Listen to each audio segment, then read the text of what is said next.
This week on New to You, First Love Part 4, Robert E. Howard's Conan. Hey everybody, welcome to the 4th episode of First Love, the New to You show, a recommendation and critical review podcast. How's that? Is that getting closer? Maybe for discussion, like just a couple dudes hanging just out, like talking hanging about out, stuff, like in the hallway, kind of drinking kissing some water. when the microphones are off, just you know, like that kind of hanging thing. out with the water cooler between them. Just lots of Gloop, water, gloop, gloop. Just dripping, shooting the shit. Yeah, squirting water everywhere from that water cooler. I'm one of your hosts, John Holt. I'm your other host, Julian Cage. I'm one of your other hosts, Keith Vincent. All right, so this week we're going to go with my pick. But before we get into it, Keith, what was new to you this week? Yeah. It wasn't this week, but recently I watched the movie called Man from U.N.C.L.E. It's been out a while. I don't even know how I missed. I mean, I don't even remember it being in the theater. Oh, I remember. Oh, you remember? I didn't see it, but I remember the poster. Okay, the well, posters were in the subways. You know. Well, I don't remember its theatrical release, but it's out on HBO and those outlets right now. It's called The Man from U.N.C.L.E. Directed by Guy Ritchie. Is it from U.N.C.L.E. or U.N.C.L.E.? Well, it's called The Man from U.N.C.L.E., but it's U period N period C period etc. Right.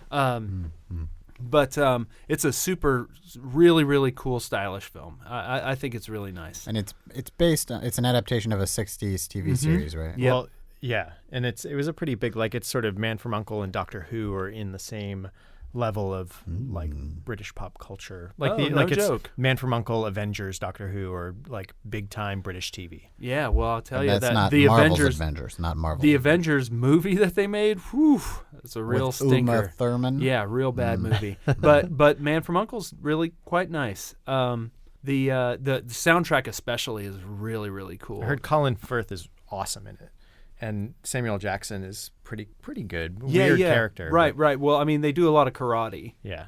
No, he's mixing it up with that silly James Bond type. Kingsman. The Kingsman show. Something. What was that? Kingsman. The Kingsman, which everybody seems to like, but I'm like, it's like a weird. What if Harry Potter is a spy? It is. It's Harry Potter is a spy. It's Really? There's silly. magic involved? No, but it's like it's a like school James to Bond-y. become. It was it was like one of those properties that one of our old bosses wish he made. Where it's like Arthurian legend meets spies meets like barely legal everybody boys. has the everybody Is somebody has, on a skateboard? No, but close to. But the one kid is like a punk, like a British kind of a chav type of kid. And but one thing that I did take from the Kingsman is I really love how he calls everyone bruv. Hey bruv. I like that. So did they use bruv and uncle? No. Uncle so the Man? Man from U.N.C.L.E. My is brother uncle. it's a Cold War era spy movie, but it's nice. It's neat in that it's as lighthearted as one of those old Mission Impossible type shows. I never actually saw any of the Man from U.N.C.L.E. TV shows, but this has that kind of feel of just a really neat cast of characters, really well put together. And this is kind of a prequel to the show. So Interesting. but it's very nice. And again, the soundtrack is really, really Is cool. it a modern soundtrack or like a... It's a mix. So nostalgic? they throw in a bunch of really cool songs. Like it starts off with a Roberta Flack song that's out of this world. I've always loved it. It's called Compared to What, is the Roberta Flack song. It starts off with this bass, boom, boom, boom, boom, boom, boom, boom, boom, boom, boom. Oh, yeah. Just like in the soundtrack is not terribly dissimilar to one of the Ocean's 11 type of soundtracks, Gotcha, where there are cool songs, but there's also some really, really neat beats created by a musician. Is it period or is it modern? Which The movie. the movie is period. Yeah, Okay. it's Cold War era. Yeah, it's like Like U early. period N period. Oh, yeah. You know. Yeah. But it's nice. Check it out. And I think the guy Henry Cavill plays one of the main characters in it, and he plays Superman in all the Superman in the two new Superman movies. And he's British, and he's not playing an at American all guy charming in those movies, but he's super charming in this. And same with Armie Hammer, the actor who was in that silly The Social Network, yeah. Well, he was in that silly Lone Ranger movie. Yeah. And like Yeah, that guy No, can't he catch blew a it. break. That guy Well, can't catch a break. Man from U.N.C.L.E, he did a great job, and he's super, super But good again, in it. but I don't think that movie did super well. You know what I mean? I'm sure it did well enough. I feel like if he just like picked the right projects, he would be a bigger star, kind of thing. Well, he's already like super rich, so I don't think he's Oh, is that he? worried about Well, it. because Yeah. He's a rich guy? baking soda that's his family legacy. Well, he really his family's company is like some old like industrialist family. Arm and Hammer. I don't know if it is, but it might It's be like related along those to them. lines. Yeah. Wow. But So his role on The Social Network was like the perfect role. it was like, oh yeah, I'm richer than these guys I'm like portraying. if I really had a twin, it could be me. But Daniel Pemberton is the guy who does who did the scoring and stuff for the soundtrack. It's really, really great. Cool. And check it out. All right, maybe. Man from U.N.C.L.E. Maybe If it's a rainy Saturday and you're like, hey, I just want to watch a movie, that's a good one. All right. All right. And honestly, I think Guy Ritchie is one of my favorites for like cool stylized movies. He's It's like fun action. Yeah. Good stuff. he's never let me down that much. Really? Yeah, serious. What movie let you down?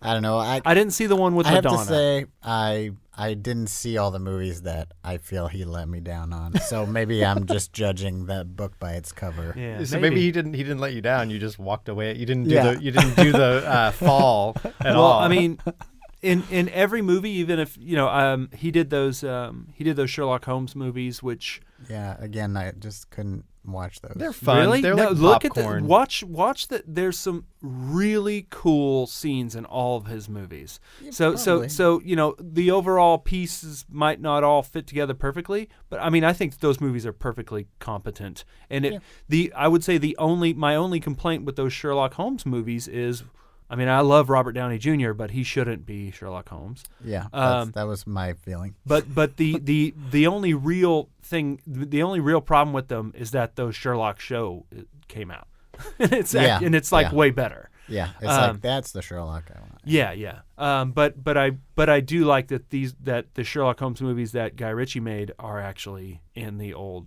in the era of Sherlock Holmes. That being said, they did do a flashback episode. I didn't of see the that yet. series Oh, I where haven't they seen go that back. either. I gotta watch Or that. flashback or whatever. Yeah. You'll have to watch it to see. But they did a Reichenbach Falls episode. Yeah. Yeah. Very, very fun. Love Cool. that series. But that's that part two of his of the Sherlock Holmes movies was the Reichenbach Falls. Which, a little trivia there. So, Sir Arthur Conan Doyle was sick and tired of writing Sherlock Holmes, and was like, "I'm killing him. I'm done." And so he wrote Reichenbach Falls to kill Sherlock Holmes. Spoiler. And Oh, thanks. That's part for me now. Hey, gonna pop in here to make a quick correction. So the term is Watsonian. The mix-up is that the Holmesian Society created the terms Doylean and Watsonian. So when you hear us saying Doylean here, that's correct. But when you hear us saying Holmesian, what we should be saying is Watsonian.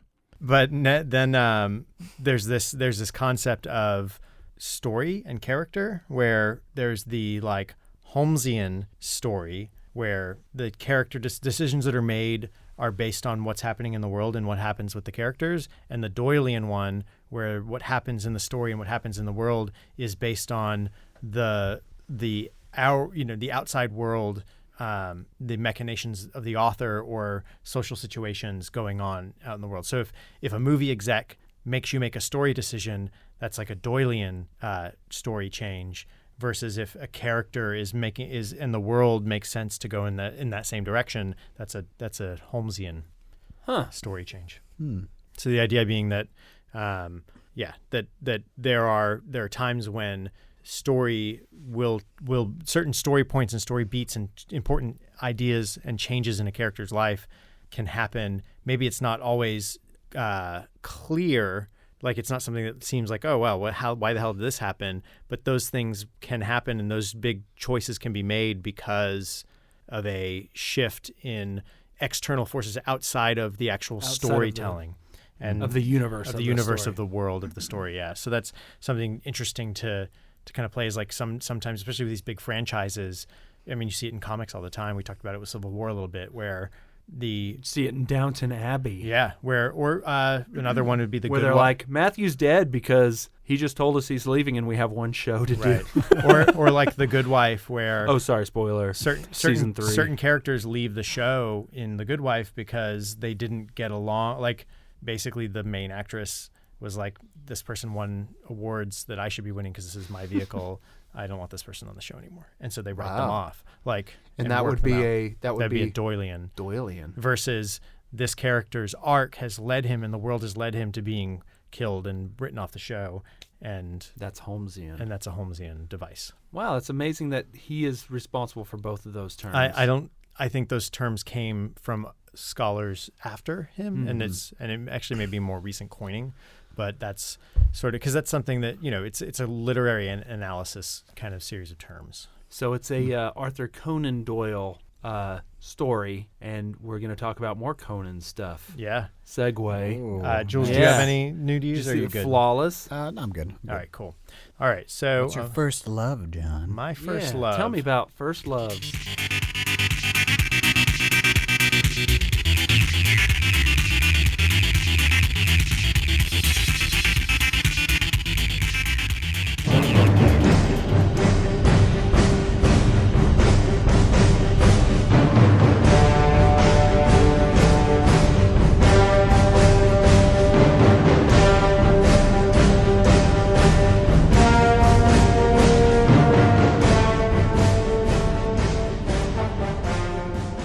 Younger, we would go to a comic book shop and hang out there all the time. Was this Massachusetts or Oklahoma? This is in Massachusetts.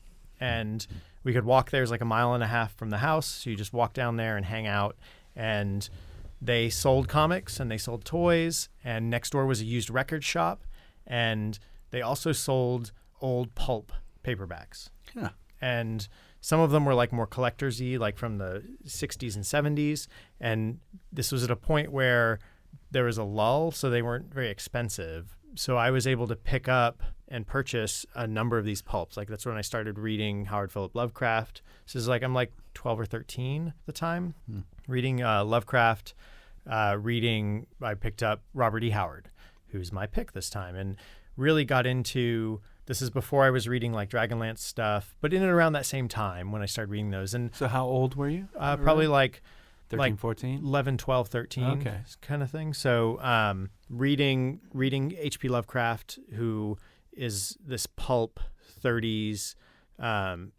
He's got some issues with like miscegenation and his ideas about race and his like weirdness inform his writing. Lovecraft, very contentious figure for that. But if you want to talk like a father of weird fiction, he's one of the names that tops that list, and he's super influential. We're certainly having a Lovecraft moment for the past, I feel like, 15 years. At least, yeah. So, I mean, why vote for the lesser evil? Vote Cthulhu. Right. Is the greater evil.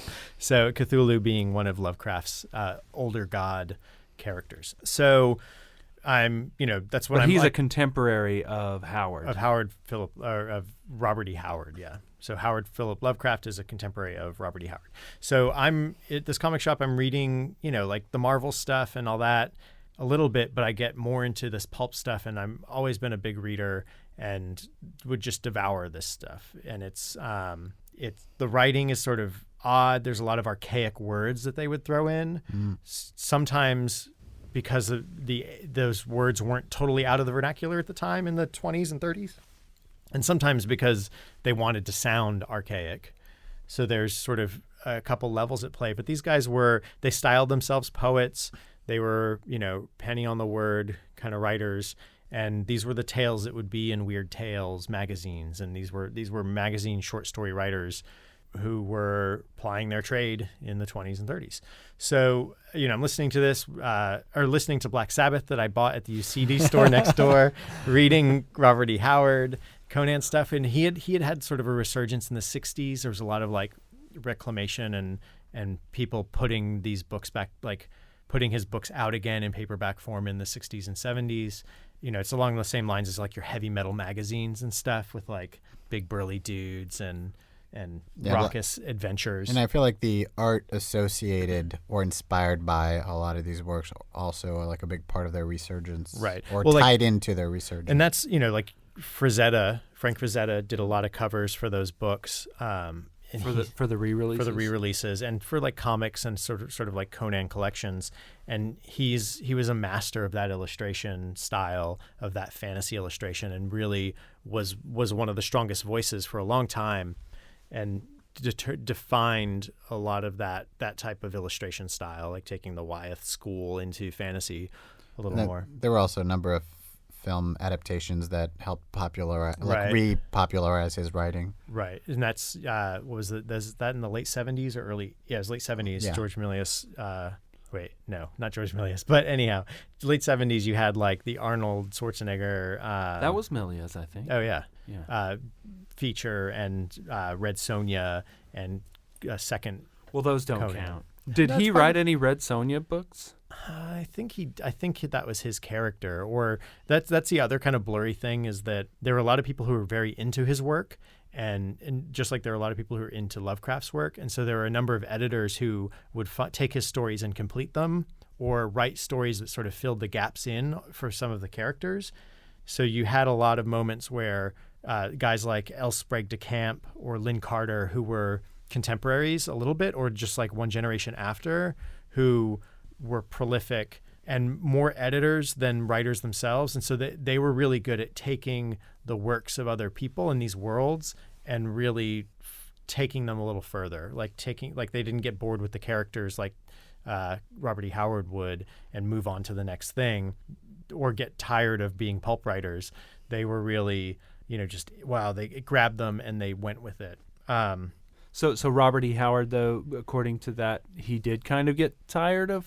Yeah. So Robert E. Howard, he's a guy born in Texas, died in Texas, born in 1906, and died in 1936. So he had a 30-year span. Young man. Since from the time he was like 8 or 9, he wanted to be a writer, and he got into writing for like school newspapers and submitted some work, and kind of was plying an amateur trade, cutting his teeth with that. And he really just was a man of letters. He loved to read, loved to write.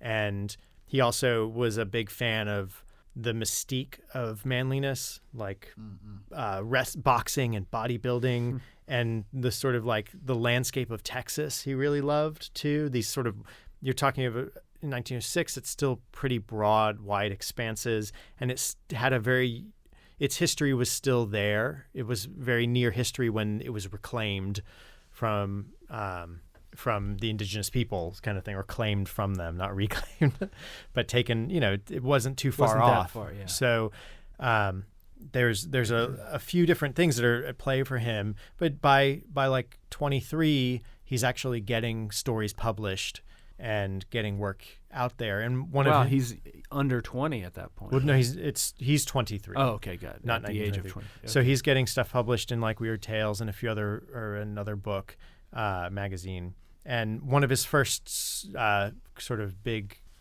published pieces was a story about Kull, who was Kull the Conqueror. He's a proto Conan character. He's more of a Kevin Sorbo type. Kevin Sorbo type. He's a little like more refined as a character in terms of like he comes from like a less barbaric place than Conan comes from. Mm-hmm. So he wrote a few different things. He got into like the weird, and it was in 1930 that he kind of so just to pop back a little bit, he wrote The Shadow Kingdom, which is probably one of his like first big successes and one of the big things that he's known for. That was in like he wrote it in 26, it was published in 27, and that then led into Solomon Kane, which was another like big weird fiction character, a Puritan who would go around like killing people / slaying demons and stuff. Like, so it was like a magical, mystical cowboy kind of thing, but this weird Puritan guy. And what time period, or is that an alternate universe? That's like in the like early 1800s or something like that. Like that's maybe 100 years or 50 years before. Yeah. Like he was back. writing or whatever. And so he was publishing those in 28. So it wasn't until 1928 or 1928. when he's 28. Okay. Yeah. So now in 1930, he writes to Howard Lovecraft, and they start a communication, and they become fast friends, and he becomes part of the circle, like this Lovecraft circle of people who are writing like weird fiction, and you start to see him bringing a little more of that into his work as well. So he was kind of grabbed by that, and they had a lot of exchanges. And it's kind of interesting. There's this great quote from their letters. There's great volumes of collected letters of Lovecraft's and Howard's. One of the letters that Howard's quote is, "Barbarism is the natural state of mankind. Civilization is unnatural. It is a whim of circumstance, and barbarism must always ultimately triumph." and so, we're right in the middle of that. Right. And Howard Lovecraft had the opposite conviction that civilization, that learnedness and culture was the peak, and that was the height that everyone would aspire to, which was also part of his miscegenation and like racism and terrible xenophobia, Howard Lovecraft's, because he would basically look at people he felt were not cultured or civilized and they were lesser, whereas he felt like the world around him was barbaric, right, and monstrous, and whereas Robert Irvin Howard felt too many that Howards. Yeah. So REH, he was more that. And this actually kind of played out like before he passed away. A lot of his works he was very sympathetic to other cultures, and was actually, like in a lot of his writings, kind of saying, at a certain point, it isn't right to take these lands. One, they're going to just take them back eventually, and it'll descend back into barbarism. But we aren't far enough removed or far removed from the same barbarism we see, in quotes, barbarism we see in these people. There's not a huge difference. It's like we're not better than them, and our civilization is just a thin veil. Right. That actually, that's the trappings we put on that weaken us, is what civilization is to him in some regards, and to his characters. So in getting into Conan, 1932, he writes this poem, Cimmeria, after a trip to Frederickson. He's in the rain, and it's to Frederickson, Texas? Yeah, North Texas. And it's rainy and gross, and he's looking out there. He writes this poem about this northern realm that's kind of a wasteland, and the tribes that kind of battle there. And from that, he conceives of Conan, the Cimmerian, who's this black-haired, sinewy white dude with blue eyes, and a barbarian through and through, who lives and dies by Crom's rules, and is just Crom is his god. Crom is his god, a sort of uncaring, cruel god. And prior to this too, he was writing a lot of there was some Gaelic heroes he was writing, like Cram McMorn, and Conan is a nod to the Gaelic. Another thing in terms of his soft views towards racism, because there's definitely at the time soft views toward racism. Well, at the time there was definitely this there was a lot of bad stuff going around. Like people, it's the 1920s and 30s. People had some bad thoughts on. Yeah, like flappers. Well, bad stuff. I mean more like I'm just treatment of blacks, treatment of Jews. And in Robert Howard's case, he was an Irishman, and the Irish he felt as part of a minority at the time, and therefore was, at least through experience, gained more sympathy, and actually started to put sympathetic characters in his writing towards that end, which is something that, again, all the existential horrors that Howard Lovecraft wrote were about the things outside that were outside of his version of civilization, that were impinging on, that were about to come and make it all fall all apart. The horrors that were Jews and were black people and were basically crawling out of the ocean, and non-Europeans of a certain stock. Basically, that's how he was way out there in those regards. Not for that time. He was. I mean, he was a spy. He was high. He was in that realm of people who were more xenophobic versus. Got it. Okay. But yeah, it was interesting to me that you were saying that they were pen pals and all that, because they, at least even though they're both writing fantasy more or less, they feel so different to me. Like they feel like polar opposites in a way of how they approach their writing. That's like, oh, you heard that Nathaniel Hawthorne was actually a pen pal of the dude that wrote the Raven, of Poe. Yeah, Edgar Allan Poe. It would be like hearing that. They're so different. But I guess what they do have in common is they love to write and they love to read. And they are very imaginative and they love fantasy worlds. And both of them were very like work-a-day authors. They weren't they weren't these authors that wrote some big book that everyone heard of. I mean, now you know their names, but they were both kind of like, I'm just going to spend every day writing X amount like a job, like that's my job. Right. They weren't writing the great American novel. They were kind of slumming it a little. Right. So they didn't look at it that way. To go through Howard's history a little bit more, he actually kind of got first Conan story published in 1932.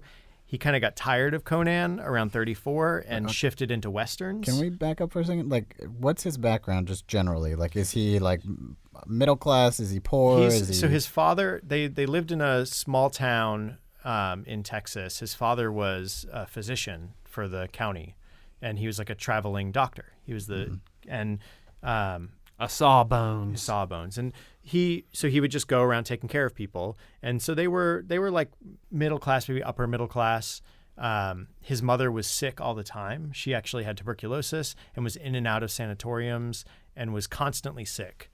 And he was very close to his mother. And he actually had heart condition, was taking digitalis, and he had some medical issues himself. But so his father's soft-spoken man who has this big son who's like kind of soft in the face and just like a big gentle giant kind of a guy, and a very sick wife.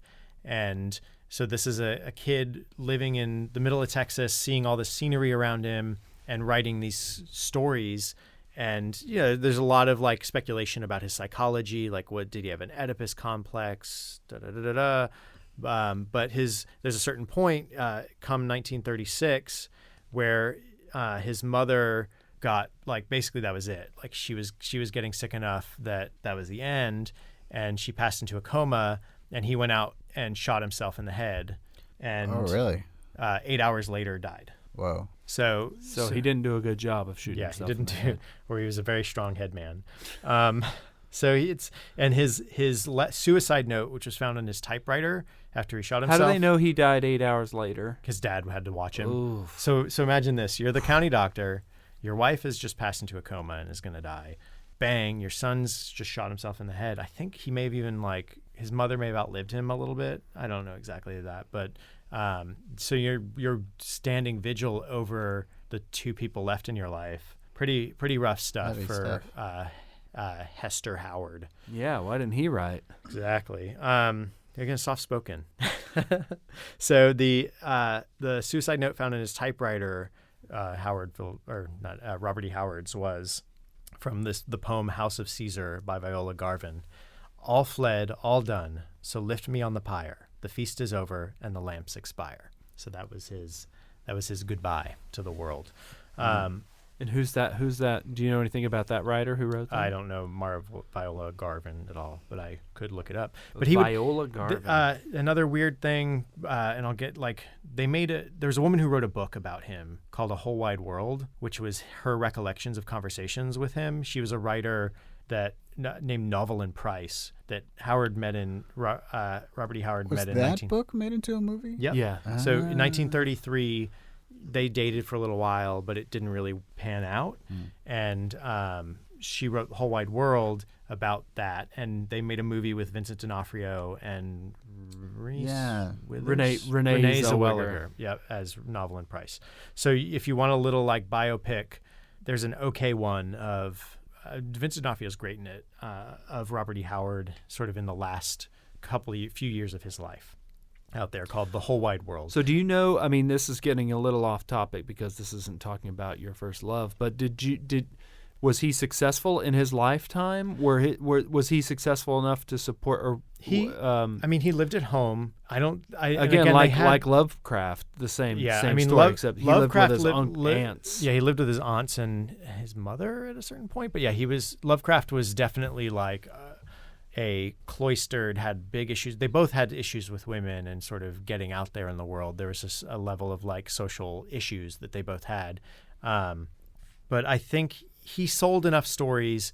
He wasn't crazy successful, but he wrote quite a lot, and he had a lot of stories published. And actually, around the time he died, he had some Western novels, like a Western novel in the works. So he was kind of successful enough and on the path towards breaking out of pulp into the novel, but detoured. So it was also something to note is that, like we were saying, Lovecraft had this sort of xenophobia. Robert E. Howard's was a phobia of aging and old age. So you'll see like in his characters this, like he often would talk about how he wanted to die young. He didn't want to grow old. So he's looking at this woman who's sick all the time and his father who's like taking care of them and is just an older man, and he's like he's imagining the bodybuilders and supple people full of life. That's what he wrote, and that's what he aspired to. And that was in reaction to his fear of death. And you see that in a lot of his stories. To get sort of into some of the picks I wanted to get into, some of these tales are about, like the first one is People of the Black Circle, which is a Conan story? A Conan story about, like, Conan is crazy. Like, he starts in Cimmeria. This is overarching story stuff. He starts in Cimmeria as this berserker barbarian and works his way, like fights his way down, and then kind of becomes a pirate for a while and becomes a mercenary for a while, and eventually like becomes a thief for a while, and eventually becomes like a king, just kind of through his machinations and doing what he wants to do. And he just succeeds at all things. Sometimes his victories are Pyrrhic, but he still sort of muscles through. So how many of these stories are these stories compiled into a series of books, or was there some definitive books? There are now collected editions. Different editors will put them in different orders, and there are some stories, like I was saying, that are like completed by certain editors, like that would have been like either left as fragments or completed as full books. A lot of it's in public domain, so you can find like on Kindle or a few of these like collected volumes of Robert E. Howard or the complete Conan things, or people have started to collect all the culls or collect all his westerns. I have a couple great like boxing books that he did about like boxers, and some of those are really fun, just like stories about boxers. And I think like you told Irishmen. me about them before. The guys that like they were just like would go like 20 rounds or whatever. Yeah. Iron Men. Yeah, Iron Man. Yeah. So, but back to the Black Circle. Sorry. So, this period in Conan's life, he's been basically he's like a hillsman in Afghanistan, and effectively Afghanistan. It's called Iranistan. he's made himself a warlord of one of these tribes, and is trying to get all the tribes together to pillage one of the southern civilizations, like a big city state of some sort.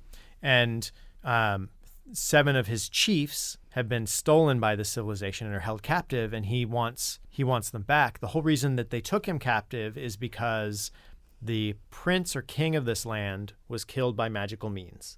And so the princess, the sister of this dead monarch, wants the hillmen, this barbarian who she's heard tales of, to go kill these wizards who live in the mountains. Or the Black Circle. The Black Circle. And so that's why she's kidnapped these 7 men, to use as leverage to get Conan to do what she wants. And Conan flips the script when he kidnaps her, not even knowing that, she's the diva at the point, this princess. And so it's through a series of events where some of the very people who were plotting against him, he has to ally with for a certain point of time, they make their way to the Black Circle. And it's this guy who has learned through Stygian magics the means of immortality. So again, your like phobia of life and death comes into play, and he's going to take this diva woman and make her his slave. He wants her. He's got ultimate power. He can live forever. He wants this lady for right now. And Conan thwarts him through some luck, and because he hates all wizards. Well, it's that sort of like, I took this woman and it's my fault she's there, and I'm gonna get her back. And it's so there's this level of even like, though he's a barbarian, he does seem to have principles. yeah, there's a certain code that he's got. Crom's code. Mystery of Steel. So there's a level of like, they're just brown people stuff in there too. There's like some weird, there's and there's a lot of the like magicians and stuff are very like Oriental seeming, like they have turbans and stuff. Well, that's the area. That's also the area they're in. True. It's a very like it's of the Orient. So it's funny because you have to, when you're reading these things, imagine not only is he like supplanting these like weird Asian cultures that he's thinking about, it's like somewhat a little bit North Africa, a little bit Far East, a little bit like Iran, Afghanistan, but desert. It's all exotic. Yeah, it's all exotic, but the also Far East. All the landscape he knows is not Texas. Those places. So it's like tree-lined gorges and canyons and this sort of, it's Texas. That's kind of, so you kind of have to think about like what he's writing from that angle a little bit too. And all the women are scantily clad. Oh, yeah. And they all resist yet fall in love with Conan. His strong arm. They learn to respect him. Mm-hmm. I mean, that's something too he did, and this gets into some of the other stories I was recommending. Like Red Nails is another one that it starts from the perspective of this pirate queen who Conan is actually, because there's a point where he was a pirate for a while. And it makes sense. He's a general adventurer. Yeah. So he was like, a reaver doing his thing. And so he knew this girl, and they just ended up to being mercenaries together for a while. And he follows her off into the woods because someone hit on her, so she killed him. And now she's like run off to keep from getting killed. And he's just happened to follow her for fun because he's Conan. And they end up in this city, in this weird place, and fighting someone else's battle.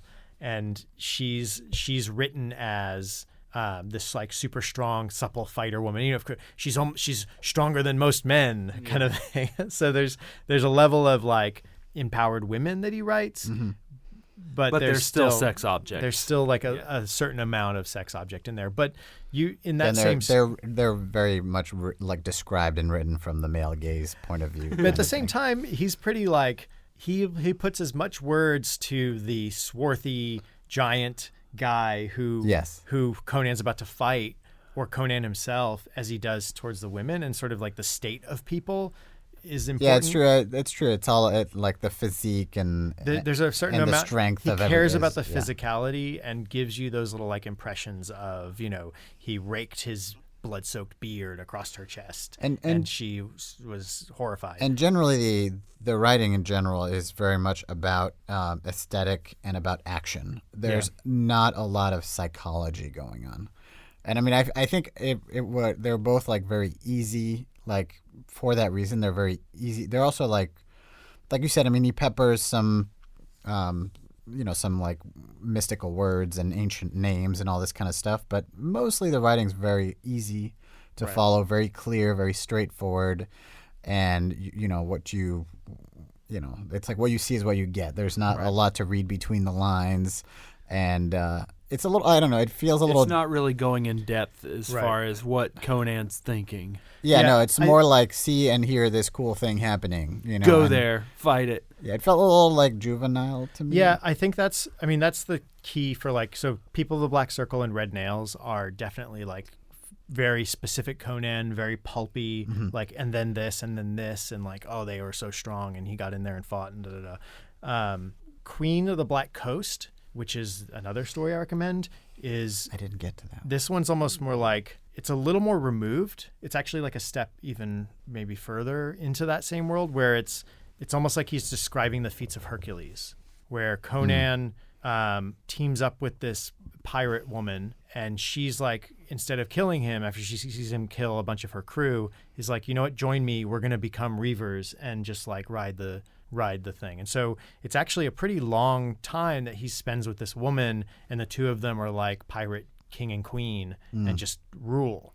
And so it's more like mythic. Yeah, it's definitely like an epic tale. And she actually dies at the end, and in an epic way. There's sort of, she's like hanging from the yardarm by her neck, and he puts her in gives her a Viking burial, like puts her out on a skiff and burns it. And there's this, watching her burn and watching this part of his past. He's going to move on. He's going to Conan on or whatever.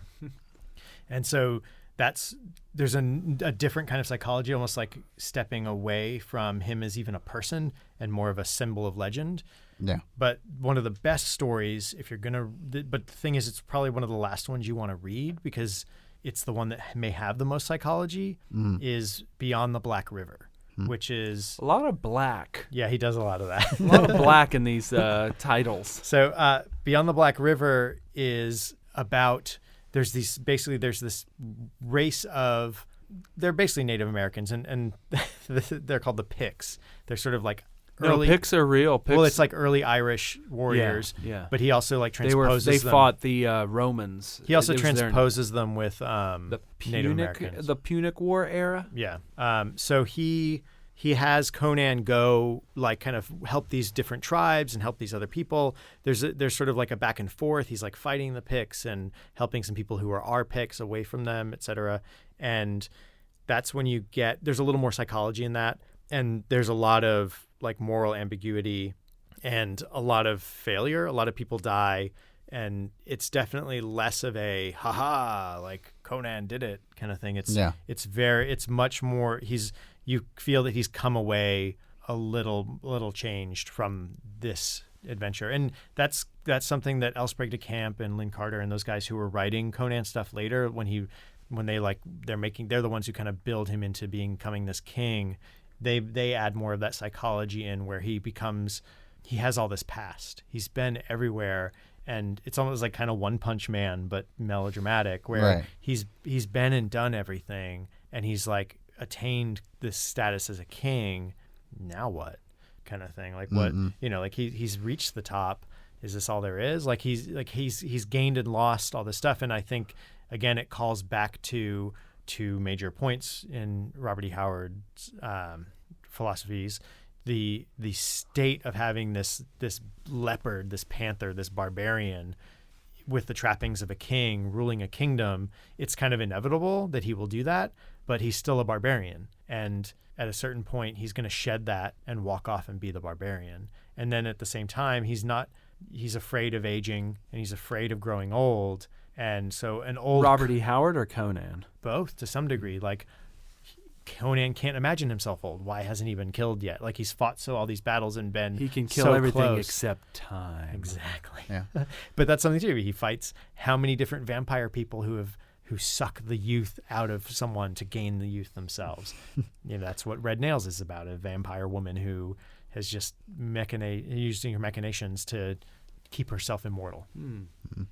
So you're saying these stories are one of your first loves. Like, do you feel like you liked those stories even more at that age than you do now, or do you think they hold up and you still love them as much now as you did then? I think at that age, it's almost like that was the age where you should be reading those kind of thing. That's kind of how it felt to me reading them now.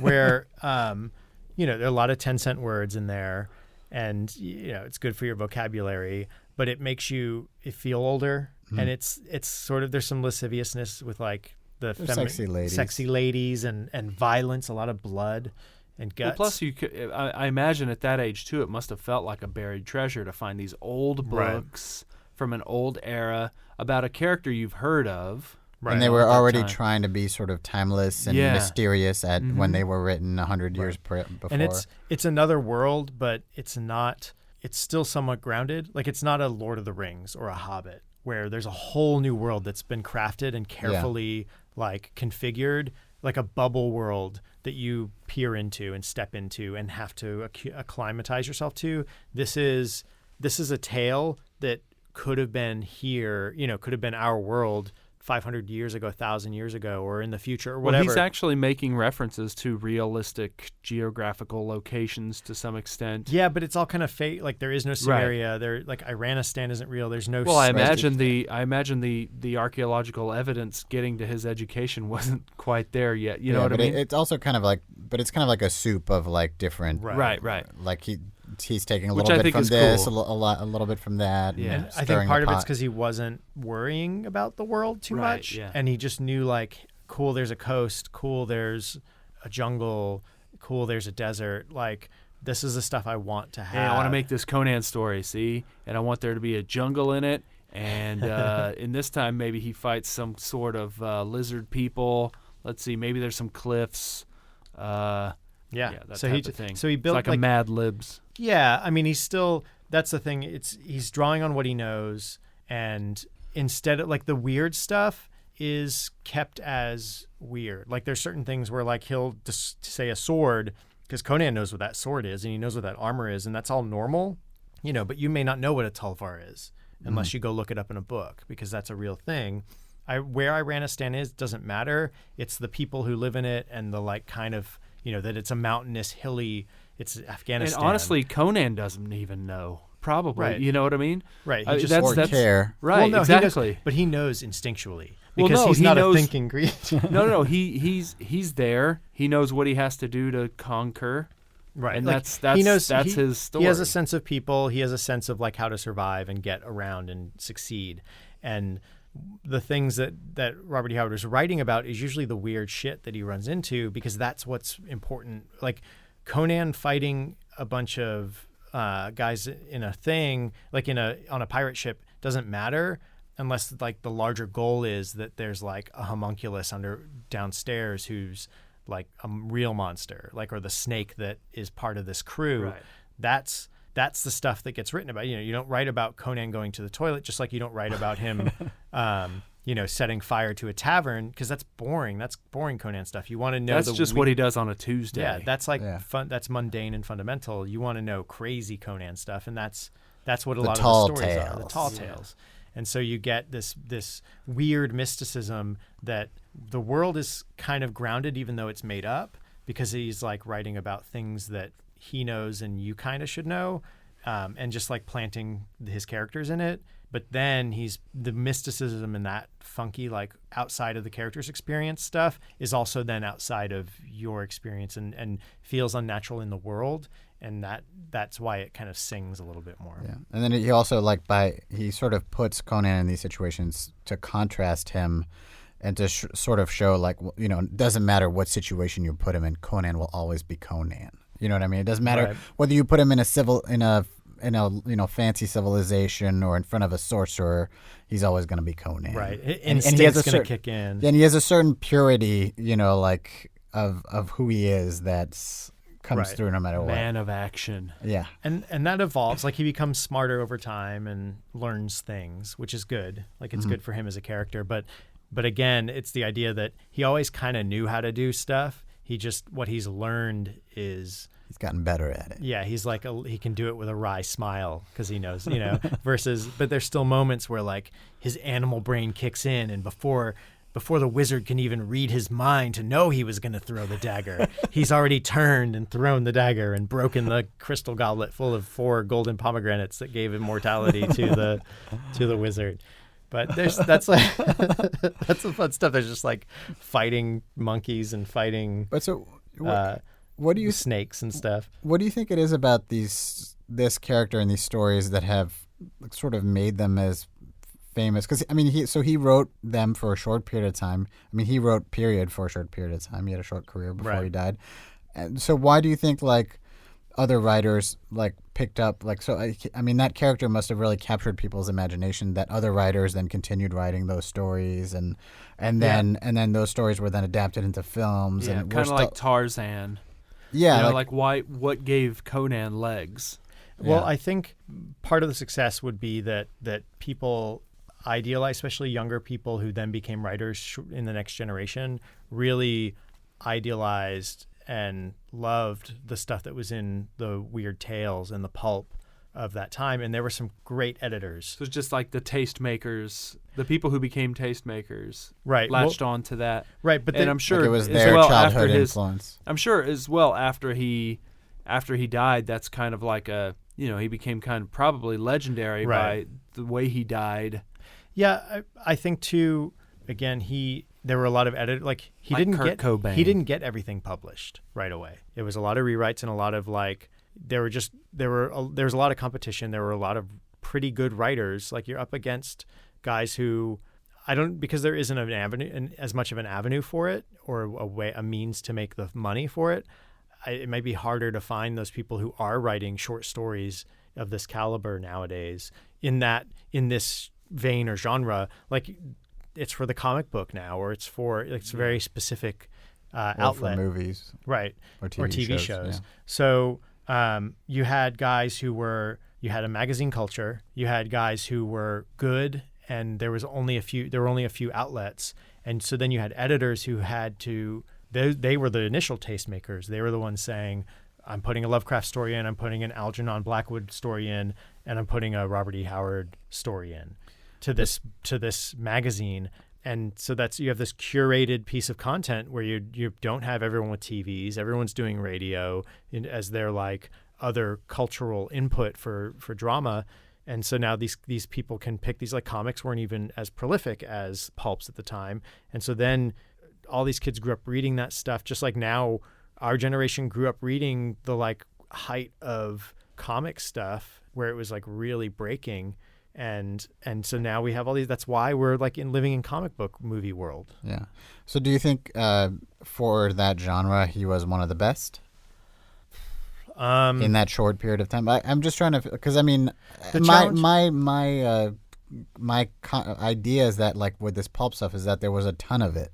Right. There's a ton of it, and so it's like, how did this one character like break through the noise? You know, I think that it was something that, again, there were editors who grabbed onto the world and were grabbed by it and wrote more stories around it. Yeah. So that's a big one. Same with Lovecraft. A lot of people wrote stories in the world of referencing. You know, it's almost like higher level fan fiction. Yeah. Where you have Lovecraft less, but Robert Howard probably would have become a novelist, and Pulp would have been a postscript had he maintained. Like, he was a great writer, but he was developing still. He had probably another couple decades before he was really gonna like bust out.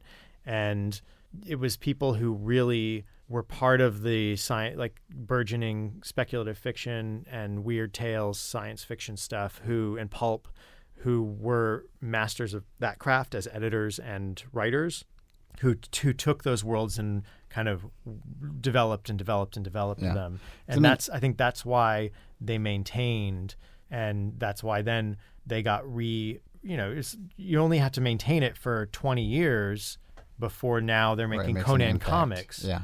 And then those Conan comics keep getting made, and now it's movie time, and they're making a movie of Conan. Well, I feel like like H.P. Lovecraft, even though I think he's a harder read, he's definitely, like, to me, way more distinctive and unique than Robert E. Howard. I mean, that's just like my opinion. But I feel like there is like just a very, like, kind of a very like purity to the Conan stories. They're simple. They're very straightforward. They're very clear. You know what I mean? Like, I don't know what I'm trying to say. Like, I feel like I'm not expressing it that clearly.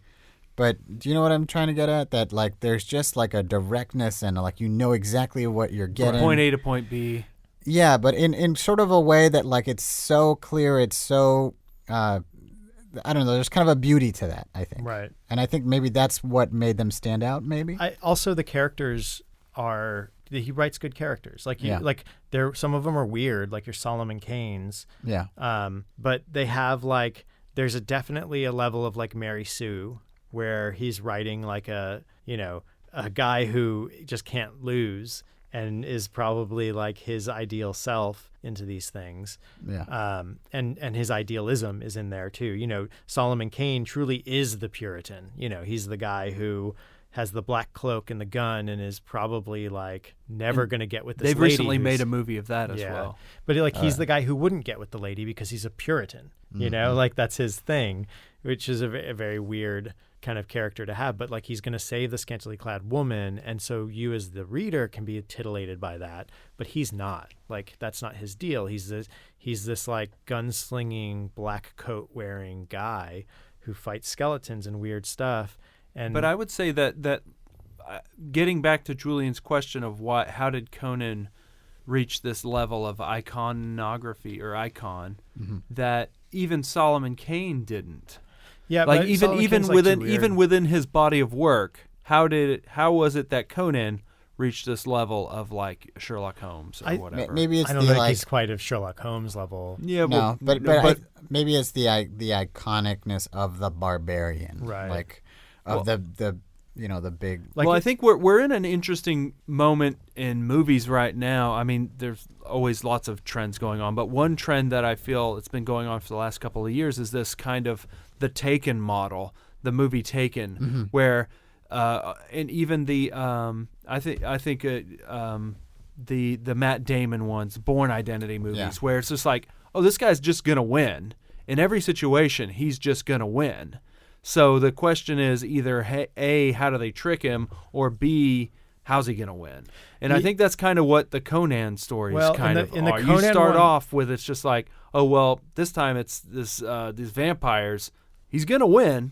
How's it going to happen? The other side, though, is the stakes are also for the people around him. Yeah. So it's like, is he going to save the girl? Because we don't know. Like Conan is going to get out by the skin of his teeth. That's a given. But the girl may not. Right. Or, all the buddies that he's taking in with him, they could be toast. Right. Yeah, and the stories are often told from the perspective of the people around him and not him directly. Yeah, I mean, it varies, but often. Yeah, so that's kind of the challenge. Is like the characters around him are the ones who, and you see that in the movie too, where, and that's part of what gives him his mythic quality as well. I think he's just a steady... Yeah, I think too, like you think of, it was the archetype that, like if you're talking like a Lord of the Rings fantasy kind of thing, that's one of the archetypes that was less present in the Tolkien archetype. Like you had the orcs who were barbarous and like some implications of it, but you didn't really have this is the barbarous Reavers of the North, which, Robert Howard is playing with. Like there's, not Robert Howard, then George R.R. Martin definitely makes nods to Robert Howard's work. And there was a guy, Fritz Lieber, wrote a series that heavily references Conan. That's the other thing, is there's the level of influence of the writer and his character in a fantasy setting. There weren't strange fiction, sword and sorcery stuff. There wasn't a whole lot of that. And that's, I think, another big thing that Conan and some of his other characters brought in, like U.N.C.L.E, was this sword and sorcery sort of thing where the weird tale, like, it's not 1930s Chinatown with like Oriental mysticism. It's a guy in a weird magic land who is surviving by the sword and his horse and saving the lady. It's I guess the parallel might be like an Edgar Rice Burroughs John Carter of Mars kind of thing. But again, John Carter of Mars, he was his Mary Sue is he's an educated, like white bread civilized also, dude. He also has the equivalent of superpowers once he's on Mars. Right. So with Conan, he is the embodiment of an aspect in swords and sorcery that was maybe there was a vacuum and he filled that and people glommed onto that. He became the Tarzan of that kind of, because Tarzan world. Of Edgar Rice Burroughs is a very there's not a fantastic element to it. Right. Well, I mean, he kind of communicates with a bunch of these animals. Right, stuff. but he has done that through training. It's not like he's raised among them. He's not an Aquilonian descendant who can fight dark wizards or fights flying. He's not like the vulture Phantom. men. Right. Yeah. There's his world is our world, but he's in a hyper realistic he's put in an odd situation in our world with some assumptions versus being in a fantastic world with some base assumptions that are then broken by this weird magic and stuff. Plus, I guess, that whole time period too was just like the post-industrial revolution where everyone's sort of adjusting to this new world and maybe longing like for this kind of pre-industrial society and like when things were simple and when you could go out there and actually become a king by fighting your way to the top. Yeah. Again, you're talking about a guy who lives in a place that was very recently a frontier. Yeah. Mm-hmm. It's Texas is settled and they aren't fighting Comanche. They aren't fighting at the Alamo anymore to maintain the state. It's established. and it's part of the Union now. There are fewer frontiers when he is operating. Like he can go take a vacation in New Mexico. Yeah, and there's no more room for Conans in our world. Right. And maybe it's like much to his sadness, I think. Yeah. Well, John, what was do you remember which of those stories was the first one you read? And you said you went and found these books. I think the first, probably, because again, when people recommend it to you, and that's something too, like it was a guy, the guy who ran the comic shop, Chris, at Chris's Comics. He was probably in his like late 20s or something. And this was like his wife was like, okay, you can do this if it works. If it doesn't, you need to like call your cousin and get a job at the electric company. Right. So he ran a comic store for a couple of years, and it was a great store, and he had a great rapport with the customers and kind of kept a good balance of like, hey, I respect you guys as regulars, but you guys have to like buy some stuff and make it pleasant for newcomers and stuff and the young or whatever. So it was. And you're like, shut up and give me another Pit comic. Come here, man. Let me buy that pack of Magic the Gathering. Were those out at that time?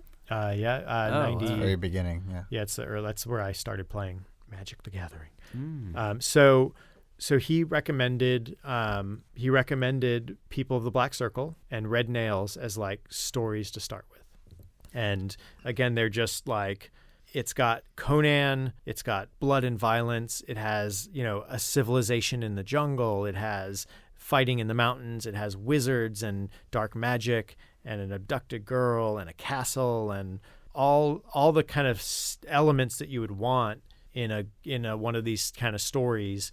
And it's not like the best, but honestly, if you were like this versus like a Dragonlance thing, there's something, maybe because it's shorter, it may not be as substantive. I don't think they're either one is particularly substantive.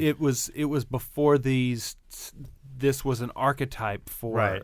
It was before these kinds of fantastical stories were a genre into themselves. Right. I feel like. Well, I might be wrong about that, but it's pre-formula in a way. So you had, I think, like again, the other books we started reading after that and getting into the fantasy stuff were those Dragonlance books by Weiss and Hickman, and I enjoyed Classics. those and loved those. Yeah.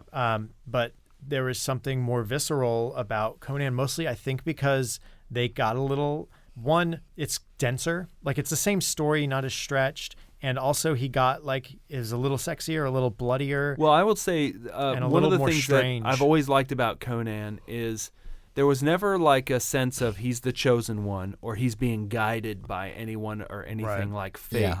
It's always just like him stumbling his way.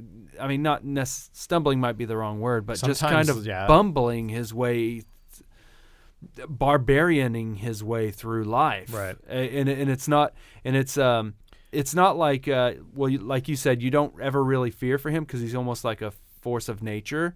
But at the same time, you don't know where he's going to go or where he's going to end up. You just know he's going to survive. Right. Which in getting back to the Dragonlance stuff, there was always a kind of, they had the Fizban guy kind of had their back. There was always a feeling of another classic hero's journey kind of thing. Yeah, or like something bigger than them helping along the way. Meanwhile, Conan is the opposite. Crom, even if Crom exists, he's not helping Conan. Like, he's on his own. There's nothing helping Conan. Right. Other than his own, biceps or whatever. Well, and that's where, the bridge into, if you were to go, I would go, Conan, probably, the Fafhrd, Grey Mouser, Fritz Lieber stuff, and then maybe even jump into, Glenn Cook, The Black Company, which is a little more contemporary, a little more now. It's about a group of, it's told from the perspective of the medical officer who's also the archivist for an ancient mercenary group. And you've told me about this before. And I should read this. They have traveled up and down this country working for various organizations, and inevitably they usually are working for the bad guy. But then who the bad guy, sometimes there's a bigger bad guy, the ultimate darkness is the person who they're working against, maybe. in helping the good. Like, so there's the main bad guy that they work for, but then there's a worse bad guy that they're actually like the heroes who are like getting in their way are on the other side of this war and maybe even being manipulated by the greater Dark Lord and creating this sort of moral ambiguity. Like they kind of gloss over the fact that these guys are raping and pillaging and taking their like mercenaries' coin or whatever, but they're a band of brothers and their quest plays out in this. It's a swords and sorcery thing, but it's a little grittier, and that's something, again, you'd go right from that into like if you want your like intrinsic twisted mystery or like fantasy with plot and machinations, then you're like George R.R. Martin, Game of Thrones would be like the next step in kind of thing. But if you want to get into like all these live in that same Dune world. Before that, I mean, I know it's not but swords and sorcerers, but it's kind of the step toward definitely Game of Thrones. Yeah, Frank Dune Herbert is way more sci-fi though. Yeah, certainly, but it's if you want machinations and in your fantasy, politics.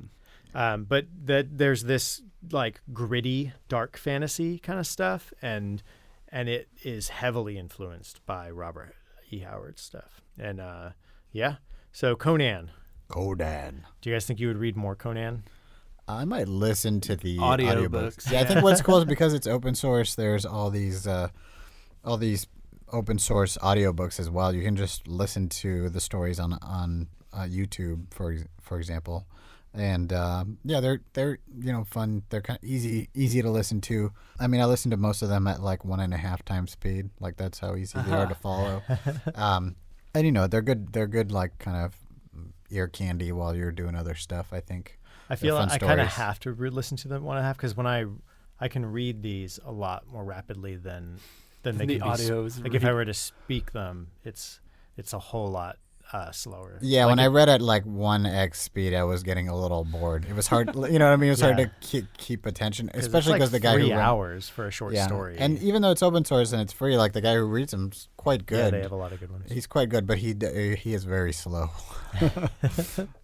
and very like always sounds the same no matter what. Well, did you ever go back and get any of the old comics or anything? Because I stumbled onto this sketchbook. I think it was Ditko, an old Ditko sketchbook that he gave a bunch of these original sketches from when he was working on Conan to a doctor that was his doctor or was his business partner who was some doctor. And then this guy released the sketchbook of his stuff, and it's some of the art from Conan is outrageously great, and like every panel, the anatomy is so wonderfully done. We're in a really good era of neat art for comics right now, but the anatomy that these guys were doing is gone. It's a lost art, sadly. If you want your like prototype for the muscular superhero, it was Buscema. It was Sal Buscema. Sal Buscema. Yeah, if you want your like archetype for like the muscle bound hero, like the big muscle guys and like all the crazy anatomy, this is where this comes from. Like all the heavy metal was heavily inspired by Frazetta, who in turn was like drawing Conan like crazy. And mostly it's because he's like scantily clad. All the people around him are scantily clad. He's just a big, strong character. He's written that way. And that's something that, even though he'll describe the physicality, Robert E. Howard would describe it in he stood there, he was solid and just all muscle and a huge chest and da-da-da, like go on and on about it without being like hyper specific, but enough that you're like, you can picture it. You can picture it, and you just want to, put these poses in action. And Bernie Wrightson might have done some Conan stuff too. Well, I'm sure there's just tons of great even artists that have worked on it, but the Sal Buscema stuff just stands out to me. Like if you want to study how to use a comic brush, oh my gosh, look at this guy's stuff. Look at that. Just type in on a Google search Sal Buscema Conan. And what era was that? When was he doing those I think 60s, early 60s. Yeah. I mean, the guy is just so good. But I mean, I'm getting off track. Yeah, I mean, those Conan comics are great, and the they're better in black and white than in color. Like the color is kind of unfortunate, mostly because it's aged now. Yeah. But man, it's just anatomy lessons up and down. Yeah. Really. And sadly, stuff. I mean, and I'm not saying that this is the good old days or whatever, because I wasn't around for this, but it's an aesthetic that's has evolved to something else, and we won't see this ever again in this way. I mean, in trust me, I'm not belittling any artists that are out there. I think that we're in a golden age of artists and people getting their stuff out as far as comics and popular art. But this level of I think it's in just part, being able to churn these out. The it's graphic in nature's part great, too. because it's it's sort of been done, and they've you can't outdo these guys in Yeah. a way. So maybe Yeah. that's why the current illustrators are kind of trying to go a different way. Certainly, and It might have been like 10 years ago. There was a Conan book when they kind of restarted his arc, telling his story again. And the artist, you may have seen his stuff. It's almost like they take the pencils, darken them up, and then just do the paint right over the pencils for the coloring. And it was really nice. Very like a little softer line. I love that. I'll have to find the guy's stuff and put some links to it, but. That was some of my favorite new ways of depicting Conan style-wise. But yeah, just the compositions that like Frazetta and Buscema were doing with the strong graphic black and whites, it's can't be topped. And it's also Correct. very pulpy. You just you're talking about stuff that had black and white prints, and there was, I forget the illustrator's name. It might have been like Jay Muth. Now the artist popping in here real quick. The artist we're talking about is James Allen St. John. He did a number of pulp illustrations, pulp covers, and he did some work for Edgar Rice Burroughs books like Tarzan and the Mars Adventures of John Carter. But or Jameson. Anyhow, there was a guy who similar kind of thing, but 1930s, 1940s, doing a similar very very active, very lively brush. And just great sense of. Well, it wasn't pen. Jay Muth. I like that guy, No. but he is not lively. Yeah, no. Was Jay Muth the guy who did the? Moonstone, and No. he does these. I'm confused. This is a guy from the 30s Oh, okay. or 40s, but an illustrator. The guy Andy. His son is a fine artist. Wyeth, N.C. Wyeth. No, not a painter guy. Oh, okay. This was a pen Well, and ink son guy. his son is a is a painter. yeah, or grandson, but he was a illustrator. Right. He did a bunch of pirate stuff. Yeah, this was pen and ink stuff for pulps. Clee was really good too. No, this is somebody else. I'll have to find it. It's something I keep searching for, but I've seen it a few times and I was like, I got to remember that.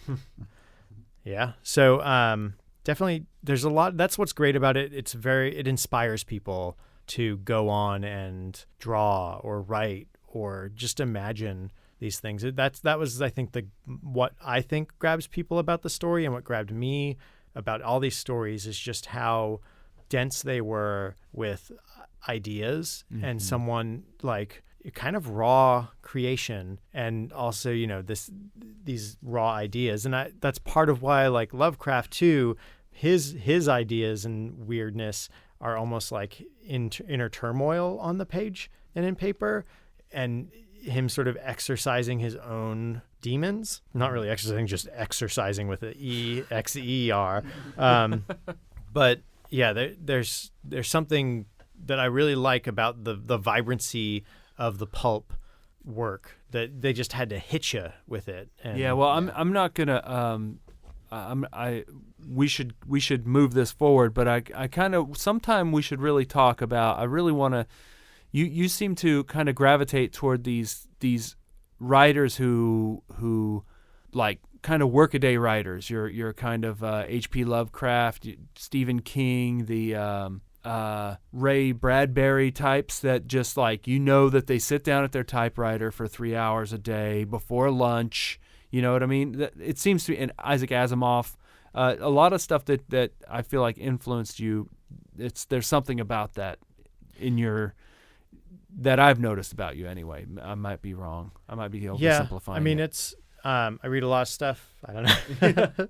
I think what is nice about those kind of guys, Stephen King maybe a little less, mostly because he just has sustained for so long, is they'll have a lot of misses, but if they keep swinging and they keep stepping up, and as long as they keep swinging, they're gonna hit one, and when they do, touchdown. It's got that spark. It's got a freshness to it because again, it's not like they're worrying it or coming at it from like a well-tread space. Like Stephen King, I kind of think comes from a well-tread space, or like your bigger fantasy books. It's like we've created this world and we're developing within it and we're fostering it and like seeing what comes from it, and I think Lord of the Rings gets a little labored for my taste, whereas these works they're not always successful, but they're kind of immediate. They're immediate. They're alive. Like they're just like they breathed it out. Yes, it was edited. Yes, it was like there's a labor over it, but these are guys who they weren't coddled. Right. They're putting the work out there, and because they're especially with the short form stuff, it's not as worried, and I think I gravitate to stuff that has like a freshness to it. It's not over. They didn't overthink it. Yeah. They didn't have time. They had to write more. Yeah, go. So Conan, you can find the books at your local bookstore. There are quite a few collections. There's like Barnes & Noble, for some reason, has been putting out collections of books that have just entered the public domain, like mostly because Lovecraft is big still right now, but also Conan. And a few other publications were collecting his work along with some other editors' work, like L. Sprague de Camp and some of his like found writings, and putting out editions that have like Cull and Solomon Kane and all this stuff. So you can find, and his westerns, his westerns are really good, really fun. Like some of them have weird tale stuff in them, but some are just like tales of men. Like it's a Jack London kind of thing, a little bit, like a survivalist deal, men fighting crabs kind of thing. But or badgers or weasels. I don't know if he wrote those, but I'm thinking of those covers of men's magazines. But anyhow, you can find his stuff on Amazon. It's on Kindle. You can usually find people who've done like collected works. But before you buy one of the collected works on Kindle, read some of the reviews. There are some people who are very careful about going through the collections and being like, this is not a well-edited thing. Because with the royalty-free stuff, some people will just like take Project Gutenberg scans and dump them into a book, and you're not being well served by it. There'll be typos. It's what you want is an edited volume, probably something with a foreword that has a little backstory. Get out there and find some Robert E. Howard that has been loved a little bit before it's presented to you. The John Holt editions, annotated. Yeah. Loved like his first love. I kept this one. He under first my loved pillow. it, all right. What comics were you reading at the time? When you got these? This was 88, so I don't know. Like, was this? Had to have been X-Men. Yeah, it was probably that huge arc. Not Age of Apocalypse, but the one. No, it would have been 88 was probably Executioner's Song. Or, something like that. I was a big New Mutants was my book. I love that book. So I was reading a lot of New Mutants, but then they got into the Cable stuff, and I couldn't do that. That was after that though. That was like 90s, wasn't it? When they got into Cable and Domino and Shatterstar. Yeah. So no, I was Batman and you like Sunspot. I did like Sunspot. I like that whole run. I love the covers. That was Schwankovitz. So Sienkiewicz or whatever. I don't know. Schwanky. Nobody knows how it's pronounced. But it's a mystery. Yeah, so I've always heard it pronounced as Sienkiewicz, but that's it, Sienkiewicz. Yeah. So definitely check out some Conan. Again, the movies are great. If you're going to watch the Conan movie, the movie is great. There's only one good. There's only one good. All the Conan movies are movie. really fun and the weird. original, the first John Milius one is the one to watch, and then watch also, it with none of them. Super excellent with DVD commentary. Yeah, watch it with so commentary. good. But definitely, but do not watch Red Sonja. Do not watch Conan the Destroyer. You can watch it, but and also go see Cull the Conqueror with Kevin Sorbo. Watch the Hercules series. Harvey Fierstein is in that movie. There was also they remade Conan. There was one like 3 or 4 years ago that had the Khal Drogo playing Conan. Who was well cast, and he's very charming, but the movie was just lame. I didn't see it. Well, you didn't miss anything. Good. But the guy, I wish Kane. that I wish that somebody would have put him in a good Conan movie, but they didn't. No, it's a bummer. Yeah, it's kind of a shame, really. Like in terms of interpreting the works into movies, the first Conan movie is probably the best. Again, because it actually pulls from Queen of the Black Coast, like the character of the woman, and like the fact that he kills her on the pyre, and the fact that she comes back to save his life at a certain point. Like Valeria. Yeah, actually, yeah, Valeria is from is a name from the Red Nails, but then the character, the pirate queen that he hangs out with in Queen of the Black Coast is that the whole story beat of her dying, him putting her on a pyre, and her soul coming back to like save him at the last minute is like something that's cribbed directly from from those tales. I mean, of course, they were heavily researching Conan to write Conan. You would think. But so, is that whole thing, because that was my last question. In the movie, he starts out like he's like a slave, right? Doesn't he start fighting out in that the way? slave pits? I mean, is that it from the books, or no? They just kind of.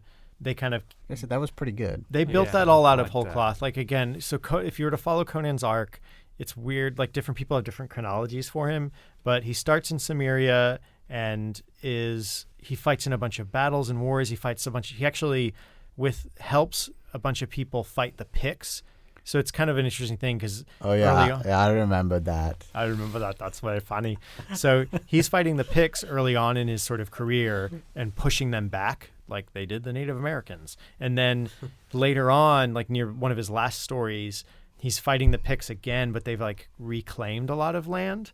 And it's actually kind of him saying that's part of that whole like, they're just going to take it back. Like it's going to descend back into barbarism. And why do we have any more claim over it than they do? Yeah, let him have it. Let them have it. They're just going to get it back.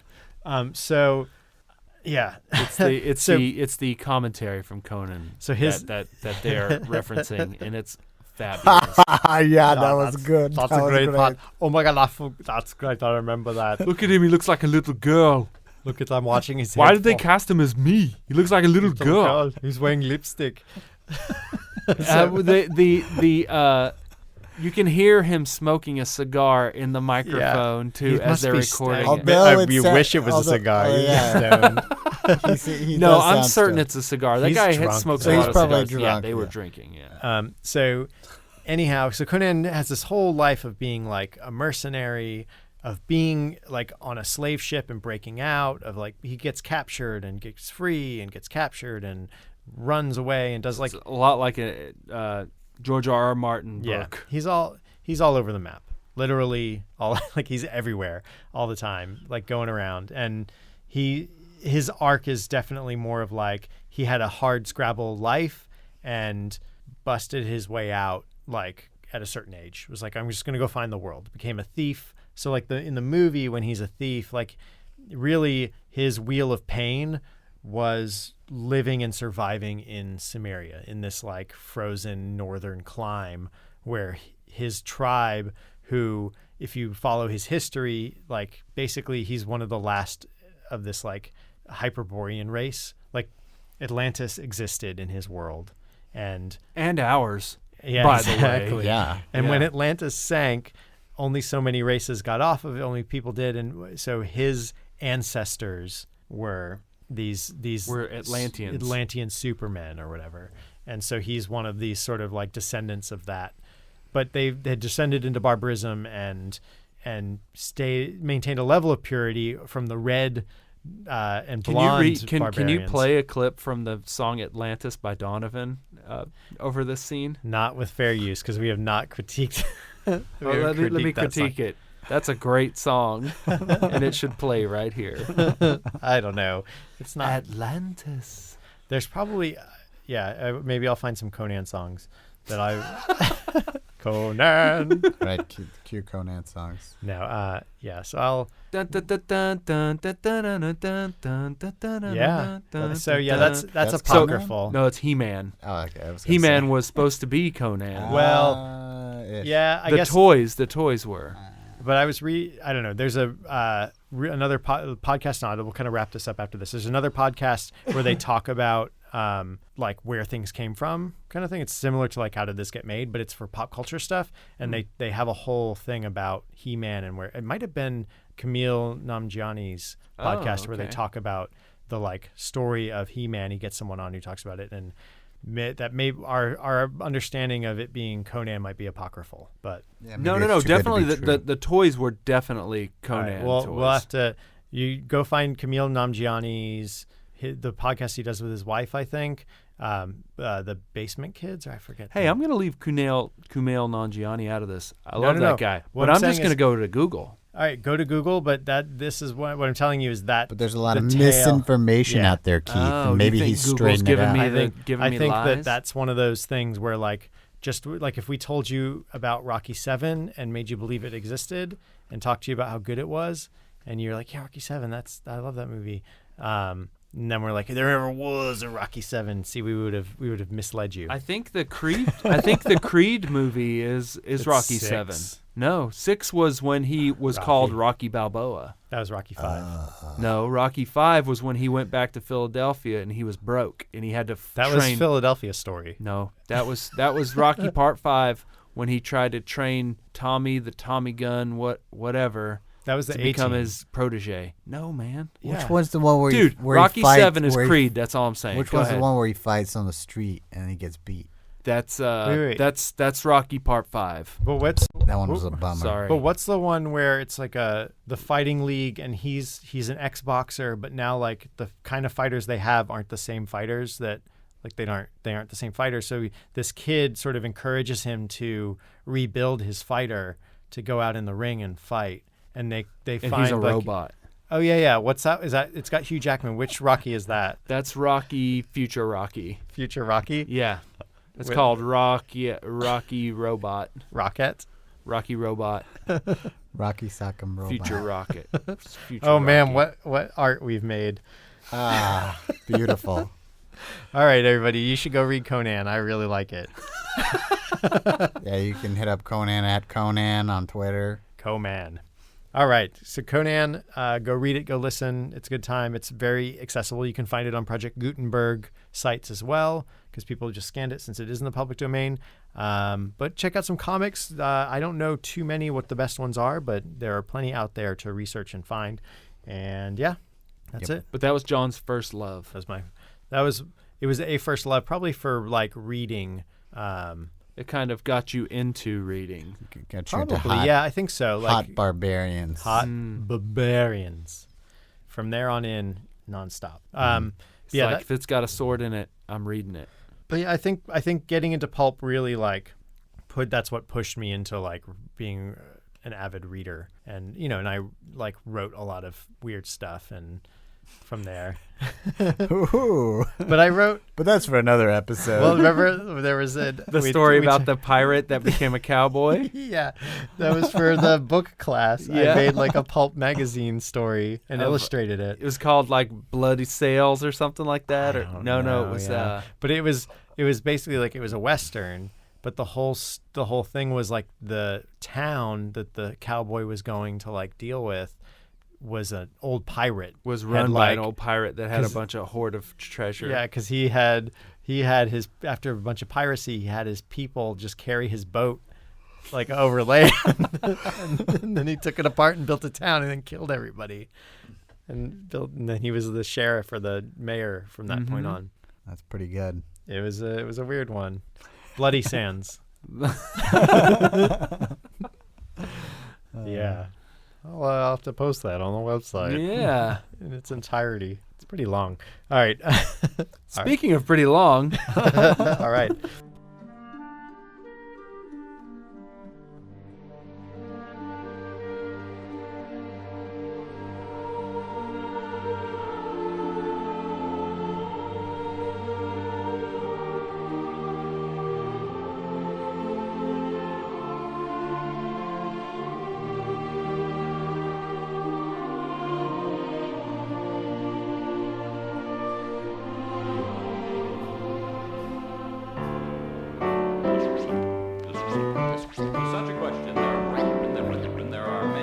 possible answers such as hard work. Years ago, the Holy Spirit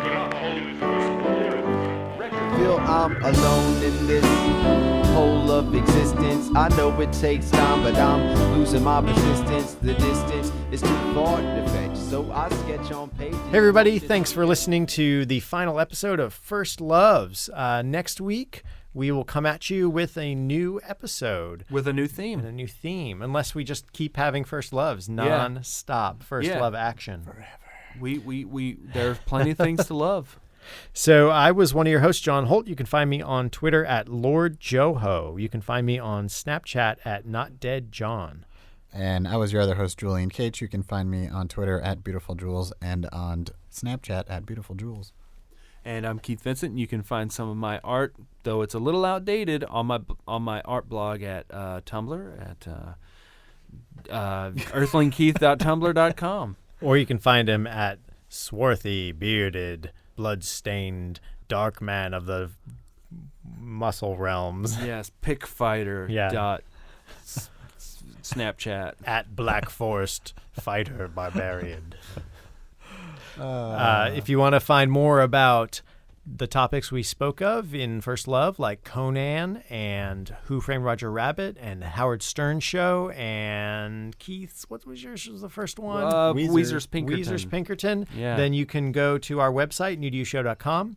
If you want to leave us comments or your first loves, you can tweet us at newtoyoushow on Twitter.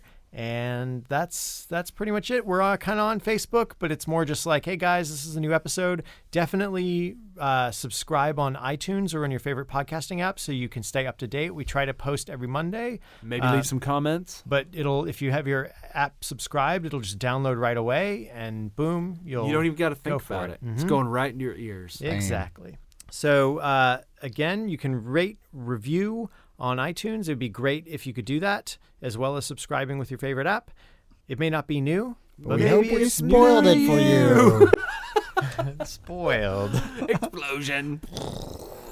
Wiseacre. This pitiful life is all about the music. This pitiful life is all about the music. This pitiful life is all about the music. with him together forever, without the limitation of time ever again. So the second coming of the Lord is not dead.